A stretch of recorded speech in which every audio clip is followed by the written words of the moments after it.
Hello and welcome to a very special edition of Britain Love Stories. Today we're going to talk about otters and hedgehogs and puffins, and who better to discuss these very important critters with me than my critters. My two sons are here with me, and one of them has been stuck with me during quarantine, and the other one made a surprise appearance for a belated Mother's Day gift. So we're going to talk about otters and hedgehogs with Trent and Weston now.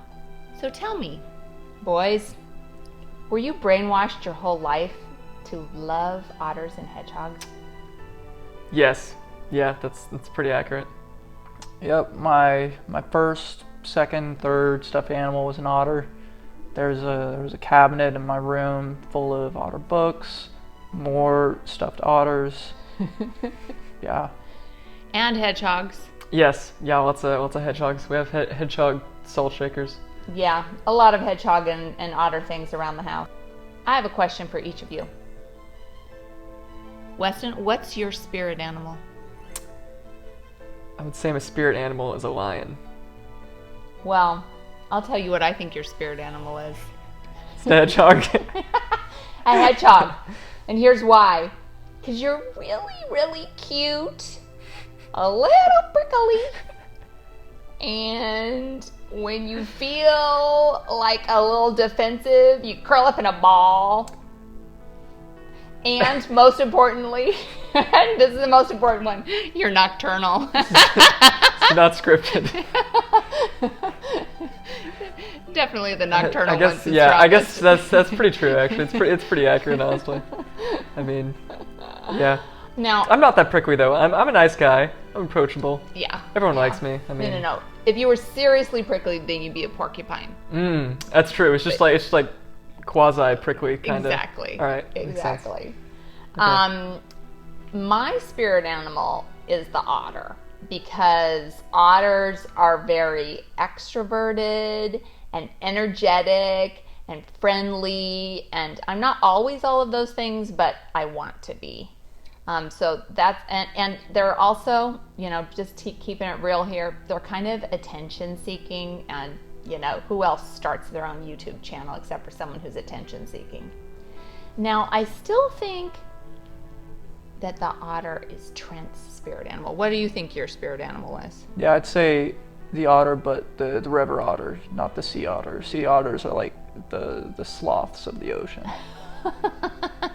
Man, Well, it's pretty rude. here's Trent, and then also the mommy otter. This is a sea otter. The mommy otter takes the baby otter and is very protective of it and trains it. And Trent doesn't have human children, but he does have a kitten.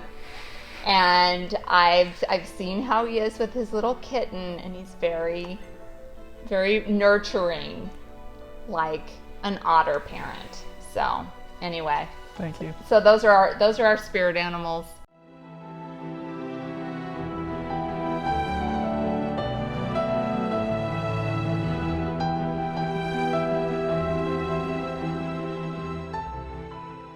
Longtime viewers of this channel may wonder, why is Dara not wearing a magenta shirt? She always wears a magenta shirt.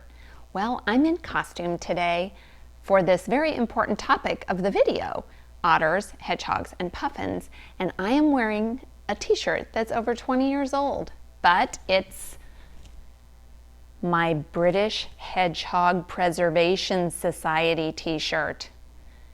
So I had to represent and wear it today. So more about this very important agency later.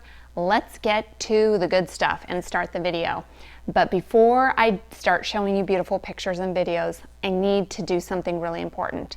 I need to shout out a huge thank you to so many new animal-loving friends around the world that have helped me with the content of this video.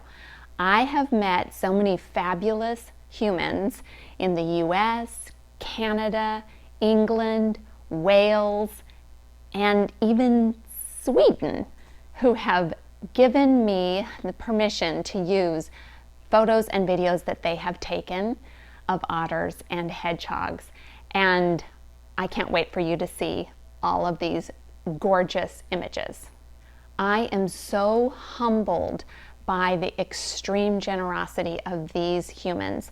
And I just have to say, in a time when the world is going through some scary stuff and there's a lot of sadness, it brings me so much joy to be the recipient of such phenomenal kindness. So thank you to everyone, and thank you for watching. When someone comes to my front door, they might be greeted by a no soliciting sign, but they're also greeted by a hedgehog and an otter.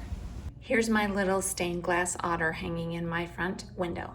And now for a quick tour of my otter and hedgehog shrine. We've got the otter shelf that has otter figurines, stuffed otters, including the purple ones, Pip and Pop, which are otters from a children's animated TV show called Bear in the Big Blue House. The otter on the right, this one, that's Albert the otter. It was my son Trent's first stuffed animal. In this otter shelf, we have more stuffed otters, including a Beanie Baby, a little Happy Meal otter, this mom and baby otter that's actually a puppet. That's always very popular with visiting children. And then this package that otter poo came in when I went to Otters and Butterflies. And of course, otter poo is really chocolate covered raisins. And then here is the hedgehog shelf with some stuffed hedgehogs. The one on the far right is another hedgehog puppet, which is very popular with the children. And we've got a hedgehog pen and a hedgehog ruler and a little hedgehog figurine set. And then this figurine on the far right I've had forever. It's a little hedgehog with his arm in a cast because it's from the British Hedgehog Preservation Society. Thankfully, hedgehogs have been in style the past several years, so we've been able to get some cute things like little ceramic hedgehogs and salt and pepper shakers, mugs, these little ramekins, even a candle and soap. Not as many otter things, but I do have this really cool mug. And here we have my collection of hedgehog and otter books, including picture books and informational books, board books, early reader books, and these two on the end are kind of my favorite. I got them both last Christmas, and they're storybooks about sea otters and the fact that they hold hands when they float in the ocean. My oldest brother is famous for his love of crazy socks. So of course he has had to purchase these cute hedgehog socks and these cute hedgehog socks and these utterly adorable otter socks for me. This is my latest otter lover item, a sticker for the back of my car showing a little otter busting out of the back. Do you guys remember visiting Scotland when we went and saw the puffins? Yes. Okay, Yes. What do you remember? What was your favorite thing? There was a lot of puffins. They're I don't know, they're pretty cool. They like had these like burrow things. It's kind of interesting. That they were flying in and out of? Yeah, it was pretty funny. What do you remember? I remember the rock formations. They were very distinct. They looked cool. Before I show you the pictures from our puffin trip, I have to tell you a sad travel story. So the year was 2012, and I was working really, really hard at my job, and my husband was at-home dad and working with his home-based business, and he worked so hard on planning this phenomenal trip for our family of 4 to take to Europe. And it was going to be a 3-week trip. We were spending some time on the continent and then some time in Britain. And so one of the things he did was plan this very special trip for us when we were up in Scotland near the Isle of Skye on some tiny little islands known for their puffin population. I'd never heard of puffins before, and I didn't particularly have a desire to see them, but Ian really wanted to see these puffins, and he wanted to go to this special island that was home to all these puffins. And so he planned the trip meticulously. Then two really sad things happened. One is when we were in Belgium, Ian tripped down some stairs carrying heavy luggage and he couldn't see his feet, and we were in this B&B, narrow little stairway, and he tripped and just destroyed his ankle. He didn't just sprain it, he like tore up all the ligaments, tendons, whatever it's called, and it took him a full year to recover from that injury. Well, this happened right as we were leaving Bruges and heading to Brussels, and we hadn't even gotten to the Scotland part of our trip yet. So when we get to Scotland, and he was planning all of these fabulous hikes in the Scottish Highlands on these steep trails, that didn't go well. And then when we got to the part of the trip where we were supposed to take the boat tour out to see the puffins, that also was going to be a problem, because in order to disembark from the boat and get onto the island to see the puffins, you had to walk on this very, very rocky, uneven terrain, and he couldn't do that. So he was worried about that, but of course was still going to try and go. Well, the night before, the morning we were leaving on this boat trip, he got violently ill with like this 24-hour stomach bug, and he spent all night in the bathroom vomiting. And there was no way, given his very acute nausea, he could get on a boat and take a little boat out to these islands. So between his ankle and his stomach problems, he had to stay home in this dinky little room we were staying in and not go on the trip. So my sons and I went on this phenomenal trip to see puffins, and we've all been huge puffin fans ever since. So I'm going to share with you that trip, and that's why you're not going to see any pictures of Ian, because he missed it. But mark my word, Ian and I are going to go see puffins again the first chance we get. Here's the boat we boarded to make our way through the Treshnish Isles. First going to Staffa, the island which features the fascinating Fingal's Cave. I had never seen rock formations like this. The inside of the cave was amazing, and it was fun to explore the unusual rock formations all over the edge of the island. Then we made our way over to the main attraction island, Lunga, known for its vast puffin colony. This little island has no buildings, no roads, no people living on it, just wilderness and wild animals like these gorgeous puffins. They are everywhere, so you have to keep your eyes open and keep a safe distance away. Thank goodness for telephoto cameras.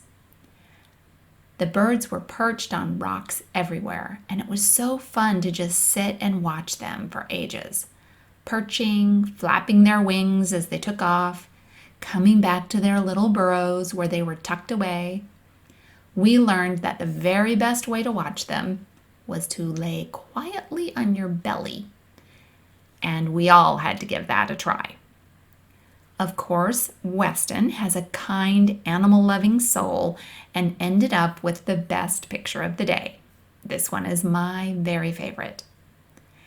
After we had stayed as long as we were allowed, it was time to go back to the boat over the rocky path that Ian could not have navigated with his bad ankle, and then get into the boat for a last chance at observing sea life all around us as we went back to our destination.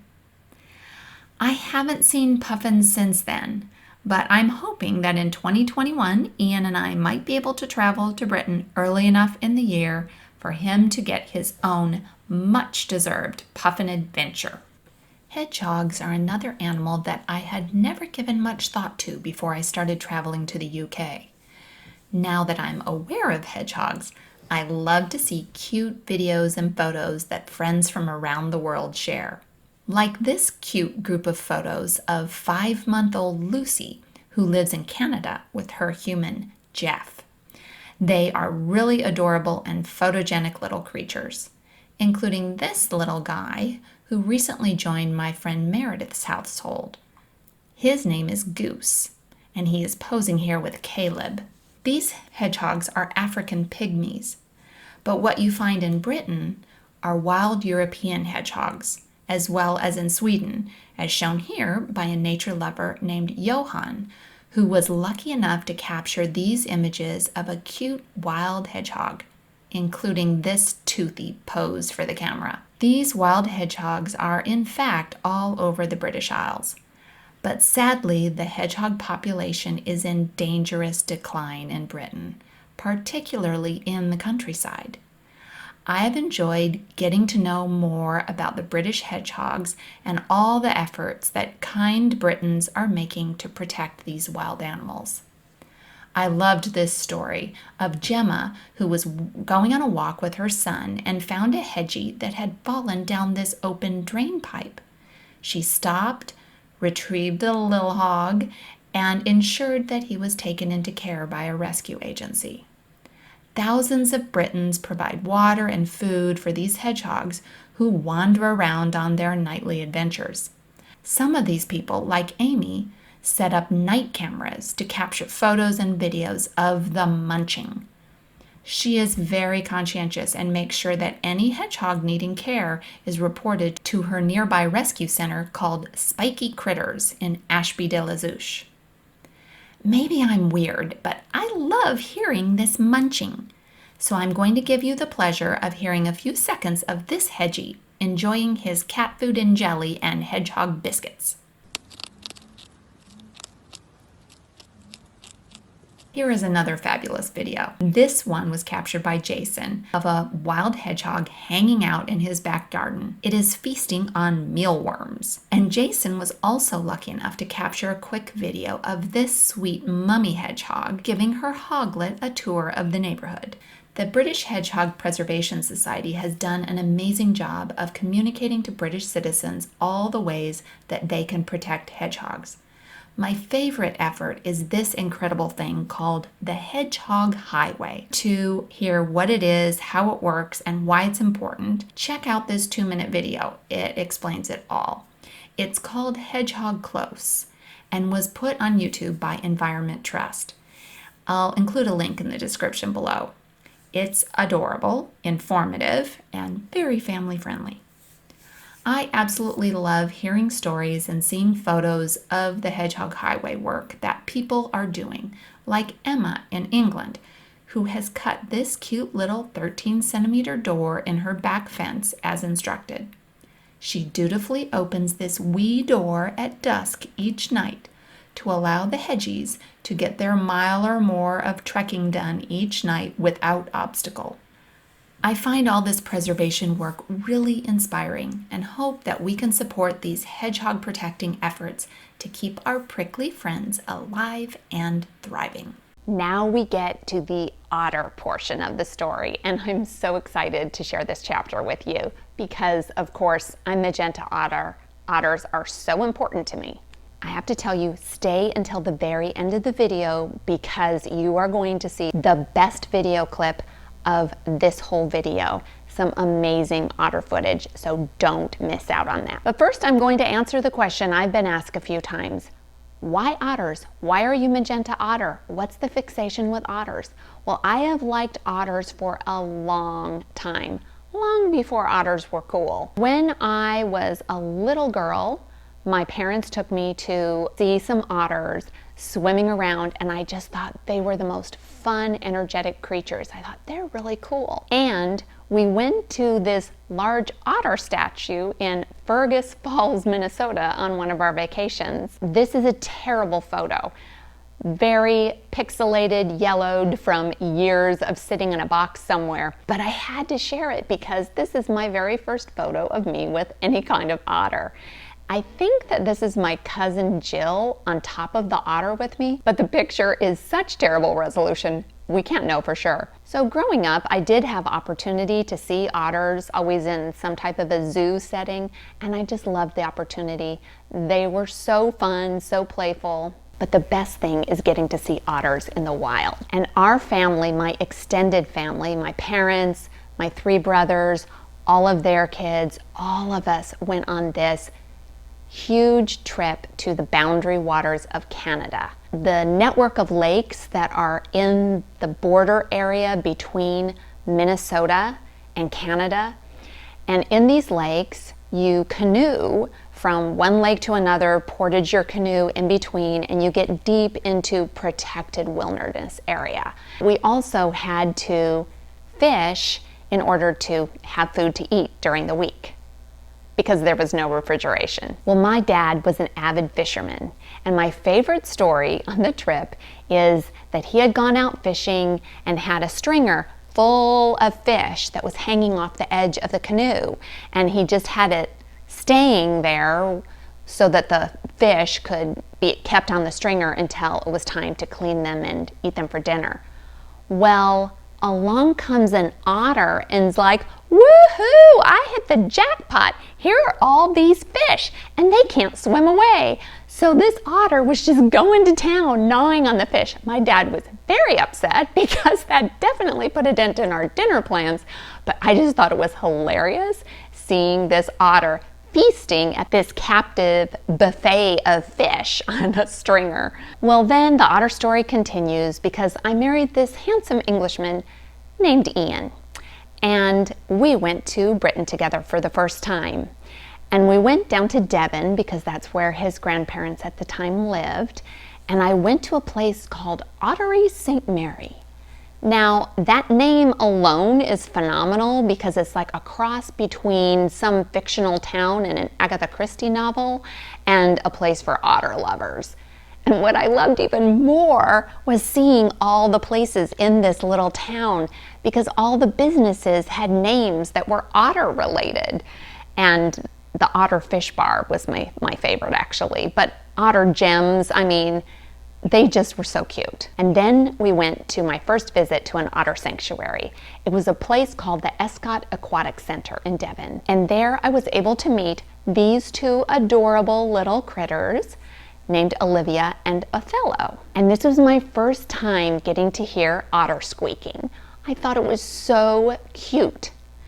Now, this was nearly 30 years ago that I took this photo, so I don't have any video of Olivia and Othello, but I do have a little video clip I'm going to share of an otter I saw just a couple years ago and a few seconds of him squeaking. This is Xander, and he was very frustrated because he had put a pebble down Weston's welly and then he could not retrieve it, and he was very frustrated. So here's a couple seconds of adorable otter squeaking. Back to observing otters in the wild, this time sea otters. My family had the chance several years ago to visit Elkhorn Slough in Northern California and go kayaking in this area that is known for having a lot of sea otters. Of course, we kept a safe distance so as not to disturb these otters. Therefore, my photos are not up close and personal. But here you can see a mummy otter floating around with her fluffy cub on her tummy. And here you can see another otter munching on his lunch. It was a fabulous experience to see these lovely creatures in their natural habitat. Now I'd like to show you some photos of my most recent visit to an otter sanctuary. This one is near Dartmoor, and the place is called Otters and Butterflies. And it's a fantastic otter sanctuary where they rescue otters who need to be kept and cared for because they can't survive in the wild. It was the most fun day having this otter experience and getting to interact with and watch a number of different types of otters. Starting the day with helping Jasmine make her bed by handing her clumps of straw that she would take in her mouth and go back to her burrow and shove down into her place where she and her mate slept. This is her mate Roman, who is a feisty little otter that loves wellies, and he will chew on the little heel of the wellies so ferociously that he chews holes in the back of all the boots. Even though these are wild otters, some of them have become so tame that they are safe to feed when the trainers are there with you, supervising and showing you how to hand feed the otters.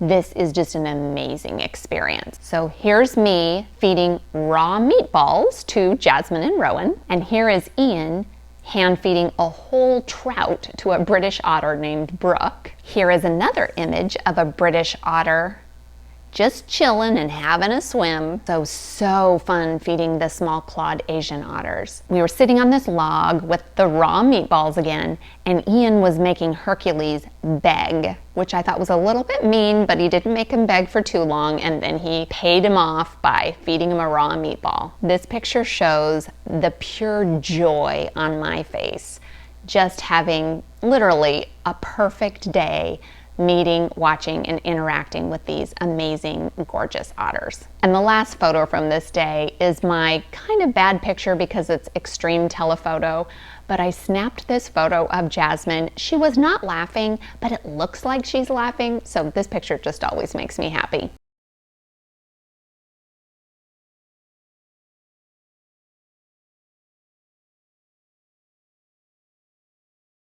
I'm going to end this video with 3 things that bring me otter joy.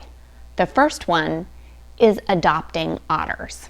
I learned about this fabulous place called the UK Wild Otter Trust.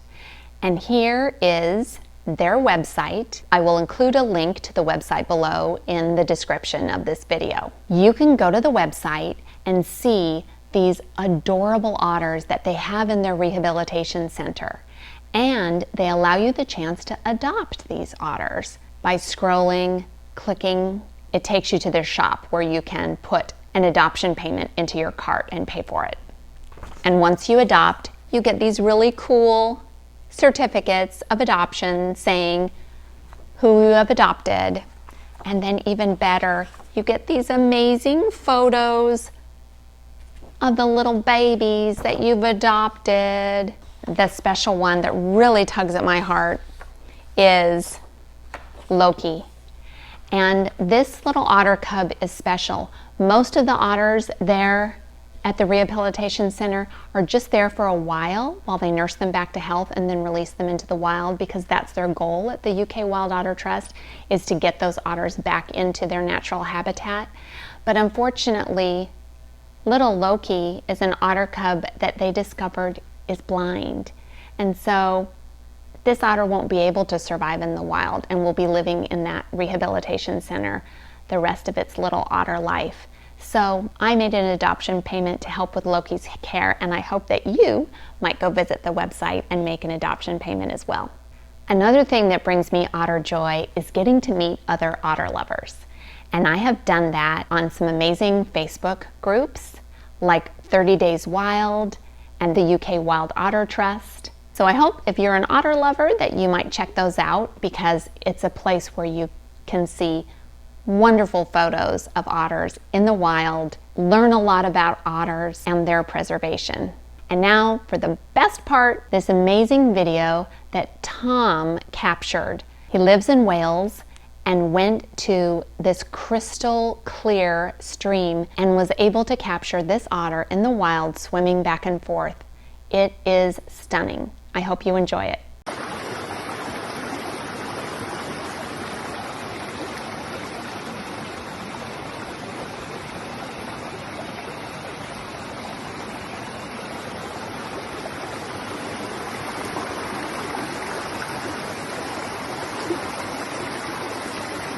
As always, thanks so much for watching, and do something good in the world today.